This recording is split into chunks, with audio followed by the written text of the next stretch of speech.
जब विवाह होता है ना, उसमें पहली भावर इतनी महत्व नहीं रखती। विवाह की दूसरी भावर भी इतनी महत्व नहीं रखती। विवाह की तीसरी भावर भी इतना महत्व नहीं रखती है। विवाह की चौथी भावर भी इतना महत्व नहीं रखती है। विवाह की पांचवी भावर भी इतना महत्व नहीं रखती है। पर विवाह की अगर छठी भावर, छठा फेरा, छठी भावर होती है तो उसको उलट पटे की भावर कहते हैं। कौन सी भावर कहते हैं? जम के बोलो जरा, आवाज नहीं आ रही है। उलट पटे की भावर। कौन सी भावर कहते हैं? आवाज नहीं आ रही क्या? उधर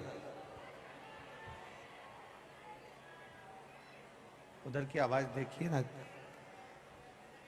बक्से नहीं चल रहे हैं, वो बक्से नहीं चल रहे हैं उधर के, देख भाई। इधर भी नहीं आ रही क्या आवाज?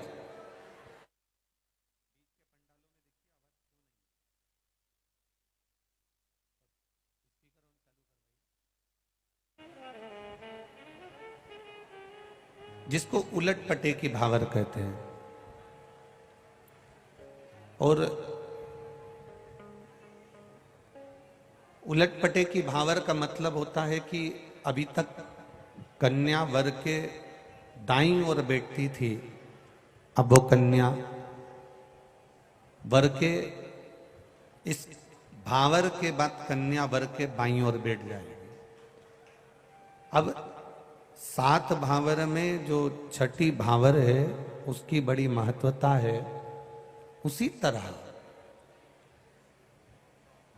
7 दिन की शिव महापुराण की कथा में छठे दिन की शिव महापुराण की बड़ी महत्वता है। अभी तक ये मन, अभी तक ये चित्त, अभी तक ये बुद्धि परिवार में, नातों में, रिश्तों में, कुटुंब में, कबीले में ना जाने कहां कहां लगी रही। अब इस बुद्धि को आज से शंकर भगवान के चरणों में लगा देना, यही उलटपटा कहलाता है। इसी को उलटपटा कहते हैं।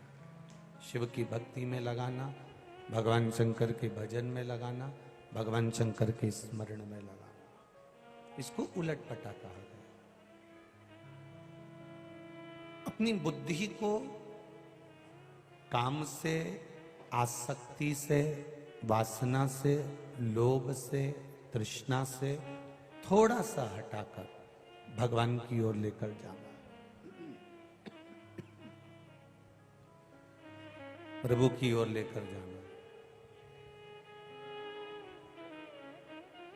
ये ऐसे ही नहीं जाने वाला। ये मन, ये चित्त, ये बुद्धि भगवान तक पहुंचने के लिए पहले आपको उसकी अविरल भक्ति को प्राप्त करना पड़ेगा।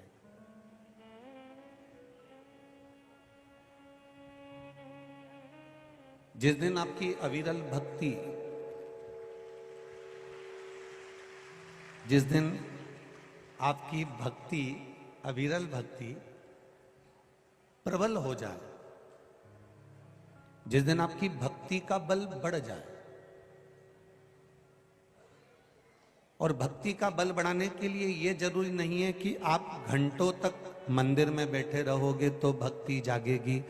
आप छिपरा जी के घाट पर, गंगा जी के घाट पर, सरयू जी के घाट पर घंटों तक बैठे रहोगे तो भक्ति जागेगी। आप किसी गुरु जी के दरवाजे पर घंटों तक बैठे रहोगे तो भक्ति जागेगी। शिव महापुराण की कथा ये नहीं कहती कि भक्ति वहां बैठकर जागेगी।